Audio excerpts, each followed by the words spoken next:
Hi friends, good evening. ఈ చుట్టుపక్కల ఇవన్నీ ఏంటంటే వీళ్ళందరి మాటలు ఏంటంటే ఫోన్లో, స్టేటస్లో, వీడియోల్లో నాకు ఒక చాత్రం గుర్తొస్తుంది ఫ్రెండ్స్. ఎవరి గురించో మనం గొయ్యిదవుతాం ఫ్రెండ్స్, కానీ ఆ గోతిలో మనమే పడతాం. అంటే ఏంటి, మనం తీసుకున్న గోతిలో మనమే పడతాం. అందుకే ఫ్రెండ్స్, ఎవరు కానీ ఓవర్గా ఏం మాట్లాడకండి, ఎవరిని నిందించకండి, ఎవరి గురించి అసలు ప్రస్తావించకండి. చక్కగా లెగవండి. మంచి ఆరోగ్యం ఇచ్చాడు దేవుడు, మంచి గాలి వాతావరణం ఇచ్చాడు. హాయిగా తిందాం, హాయిగా వండుకుందాం, హాయిగా పండుకుందాం, హాయిగా సంతోషంగా ఉందాం.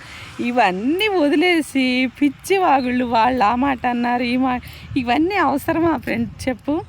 ఎవ్వరు తీసుకున్న దాంట్లో వాళ్ళే పడతారని దేవుడికి నిర్ణయం వదిలేసి ప్రశాంతంగా ఉంటే ఫ్రెండ్స్ ఆరోగ్యాలు చాలా బాగుంటాయి.